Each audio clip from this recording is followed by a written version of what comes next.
You wake up and the world is wrong. Not in a where's my phone way, but in a way that makes your skin prickle. The air's too still, the silence is heavy, like the world is holding its breath.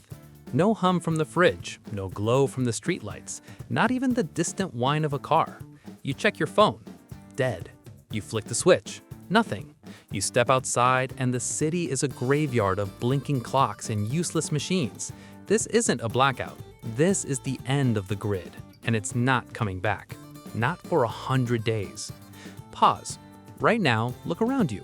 How many things in your life run on electricity? The answer is almost everything. Water, food, heat, light, news, safety, comfort, hope. All of it gone in a heartbeat. The world you know is a house of cards, and the first gust has just blown through. Day 1. The first hours are denial. People joke, check their phones, try the light switch again and again, as if stubbornness will bring the world back online. But as the sun sets and the darkness thickens, the mood shifts. You hear it in the nervous laughter, the forced optimism. It'll be back soon, but it won't. Not tonight, not tomorrow, not for 100 nights. Let's get real. The first thing you need isn't food or even shelter. It's water. Most city water systems rely on electric pumps. Within hours, the pressure drops. By the end of the day, the taps cough and die. If you're lucky, you've got a few bottles stashed away. If you're smart, you fill every pot, tub, and bottle you own before the panic sets in. If you're late, you're already thirsty. Here's your first challenge. Find water and make it safe. Rainwater, streams, even the water in your toilet tank, not the bowl. It's all fair game, but don't trust it. Boil it if you can. If you can't, filter it through cloth, sand, charcoal, anything to get the chunks out. Then add 8 drops of unscented bleach per gallon. If you skip this, you're gambling with your life. Waterborne diseases don't care about your optimism. Now pause and check yourself. How much water do you have right now? Enough for a day? 2? If you had to, could you make it last a week? Comment below, be honest. Most people overestimate. Most people are wrong. By day 2, the food in your fridge is sweating. The freezer's holding on, but not for long. Here's where the real scramble begins. Supermarkets are chaos. Aisles stripped bare. People fighting over the last can of beans. The supply chain, that invisible ballet of trucks and warehouses, is dead. No power means no fuel pumps, no credit cards, no restocking. The world's pantry is locked, and you're on the outside. So what do you eat? Start with perishables. Milk, eggs, meat. Cook what you can. Share with neighbors, because it'll spoil anyway. Then move to shelf-stable foods. Rice, pasta, canned goods. Ration like your life depends on it, because it does. And don't overlook the wild. Dandelions, purslane, even stinging nettles can be turned into soup. If you're not sure, don't eat it. The difference between wild carrot and poison hemlock is a single mistake you don't get to make twice. Imagine this. It's day 3. You're hungry, tired, and the city smells different. Garbage piles up, rats multiply, and the air is thick with the scent of rot. Human waste becomes a problem nobody wants to talk about, but you can't ignore it. Toilets stop flushing, sewage stacks up, and the risk of disease skyrockets. Here's a hard truth. You need a plan for waste. Dig a latrine at least 200 feet from any water source. Cover each deposit with soil or ash. If you're stuck indoors, a bucket with a tight lid and sawdust or kitty litter can buy you time. It's not glamorous, but it's better than cholera. Night falls and the world becomes a cave. No streetlights, no glowing windows, just darkness pressing in from all sides. If you're lucky, you've got candles or a flashlight, but batteries die and candles burn out. Here's a trick. Make a simple oil lamp from a jar, some cooking oil, and a strip of cotton. It won't light up the room, but it'll keep the darkness at bay. For heat, layer your clothes, hang blankets over windows, and huddle together. If you have a fireplace or wood stove, you're ahead of the game. But never burn charcoal or run a generator indoors. Carbon monoxide is a silent killer, and you'll never see it coming. By week 2, the social fabric starts to fray. At first, people help each other. There's a sense of camaraderie, a we're in this together spirit. But as resources dwindle, fear takes over. The rule of law is a fragile thing, and without power, it's just ink on paper. Your biggest threat isn't the elements, it's other people. Desperation breeds violence, and the thin blue line of law enforcement is stretched to the breaking point. Here's a survival insight. Security is about being invisible, not invincible. Don't advertise your supplies. Keep lights low, noise down, and routines unpredictable. If you're in a group, set up watches at night. If you're alone, make your home look empty. Sometimes the best defense is simply not being noticed. Let's rewind. What about medicine? Pharmacies are closed, hospitals are overwhelmed, and the supply of antibiotics is gone.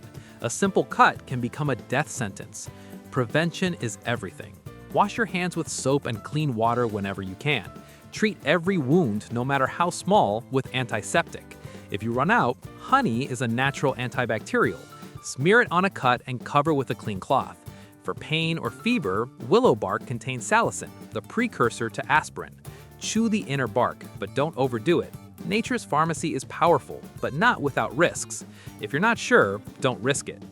By week 3, the psychological toll sets in. Humans are social animals, wired for connection.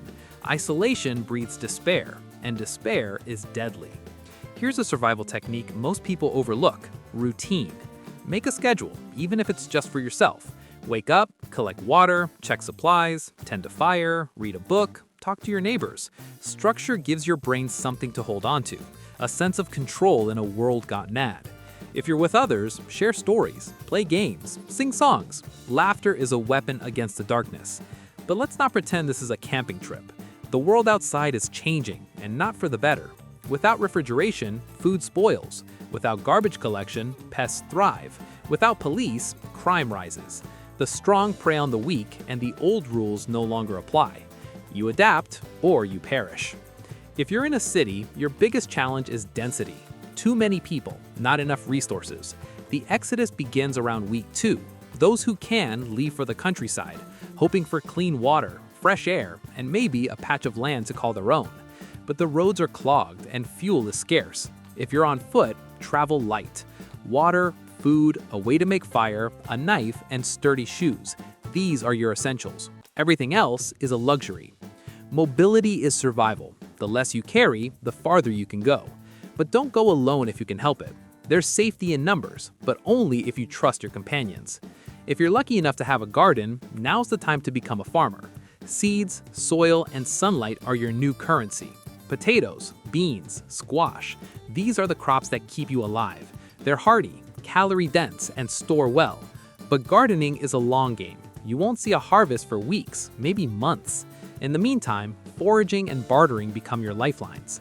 Nature is generous, but only to those who know where to look. Learn to identify edible plants, mushrooms, and berries.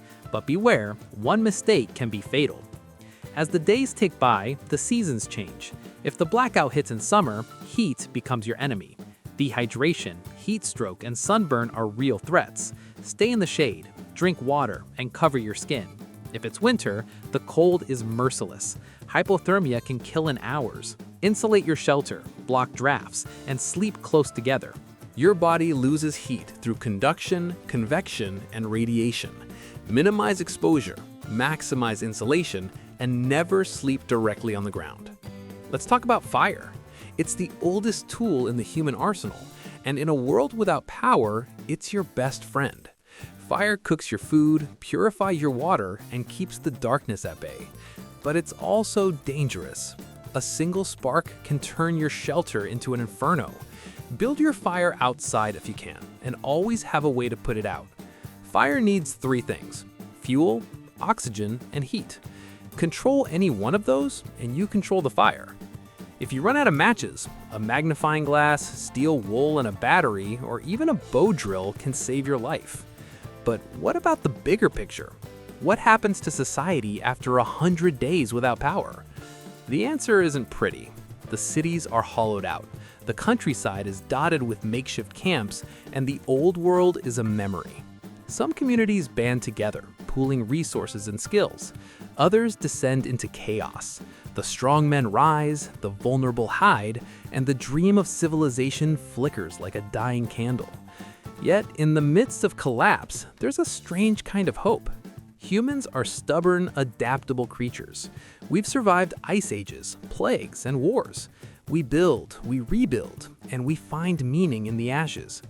The skills you learn in the dark, how to find water, how to grow food, how to keep your people safe, these are the seeds of a new world. Maybe not the world you wanted, but the world you've got. So what's the takeaway? The world is more fragile than you think. The comforts you take for granted, light, heat, clean water, instant communication, are all built on a foundation of electricity. Take that away, and the collapse is swift, brutal, and total. But survival isn't about gadgets or gear. It's about knowledge, adaptability, and grit. The people who make it through 100 days without power aren't the ones with the biggest stockpiles. They're the ones who can think, adapt, and work together. If you're watching this, you're already ahead of the game. You know what's coming, and you know what to do. Store water, stock up on food, learn basic first aid, and build a community. Because when the lights go out, it's not the end of the world. It's just the end of the world as you know it. And in the darkness, you might just find a new kind of light. But let's not stop there. Let's dig deeper into the mechanics of collapse, because the devil is in the details. The first week is chaos, but it's the second and third months where the real test begins. Infrastructure isn't just about convenience, it's about survival. Take hospitals, for example. Most have backup generators, but those run on diesel, and the tanks run dry in a matter of days. After that, the machines go silent. Dialysis, ventilators, incubators, all useless. The most vulnerable die first: the sick, the elderly, the newborns. It's a brutal triage, and there's no way around it. The same goes for industry. Without power, factories shut down. No new medicines, no new tools, no new anything. The world becomes a salvage economy.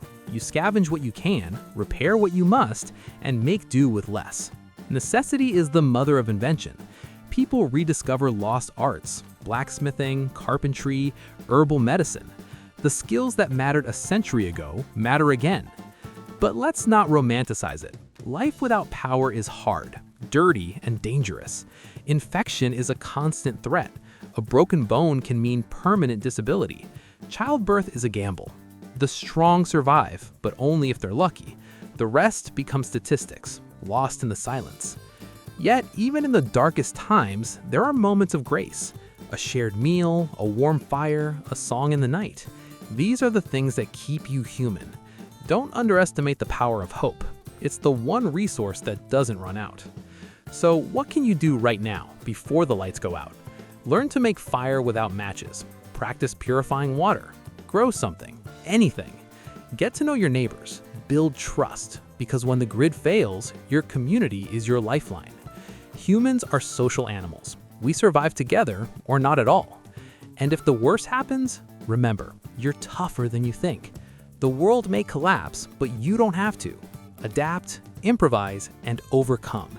That's the real secret to surviving 100 days without power.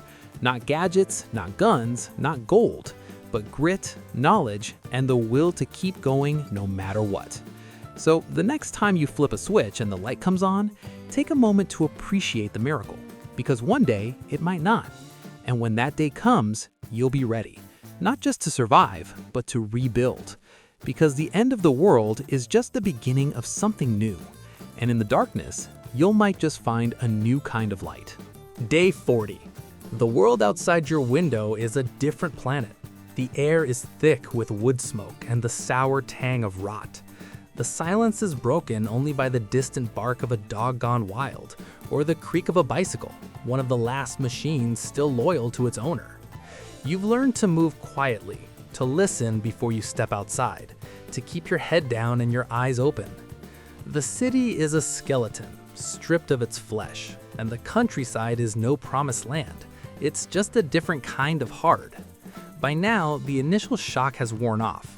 The people who thought they could wait it out are running out of options. The ones who planned ahead are running out of luck. The ones who banded together are running out of trust. The world is a patchwork of little fiefdoms, some cooperative, some predatory, all desperate. The old rules are gone, replaced by a new code. Share what you can, defend what you must, and never ever let your guard down. Let's talk about mental survival, because by week 6, your mind is your most dangerous enemy. The monotony is crushing. Every day is a repeat of the last. Find water, scavenge food, check your perimeter, try to sleep. The smallest comforts, a hot drink, a dry pair of socks, a familiar voice, become treasures. Here's a survival insight. Ritual is your anchor. Even if it's just sweeping your shelter or sharpening your knife, the act of doing something familiar gives your brain a sense of order. The human mind craves structure, especially when the world outside is chaos. If you're with others, create shared rituals, a morning meeting, a nightly story, a song before bed. These small acts of normalcy are the glue that holds a group together. But the world outside is always changing, and so are the threats. By now, animals are reclaiming the streets. Packs of dogs, emboldened by hunger, roam the outskirts. Rats are everywhere, and with them comes disease. If you haven't already, you need to harden your shelter. Block up holes, set traps, and keep your food sealed tight. Most pests are opportunists. They'll go for the easy meal. Make your home the hardest target on the block, and they'll move on. For larger threats, human or animal, noise discipline is key. No shouting, no banging pots, no unnecessary fires at night. Light and sound travel far in a world gone quiet, and you never know who or what might be listening. By day 50, the weather is your biggest adversary.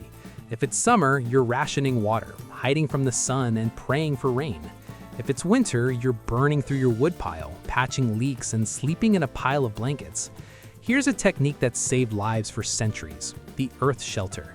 Dig a trench, line it with branches, and cover it with earth. It's not glamorous, but it's warm in winter, cool in summer, and nearly invisible from a distance. The earth is a natural insulator, holding a steady temperature year-round. If you're on the move, a simple lean-to or debris hut can keep you alive through a cold night. But let's not forget about hygiene.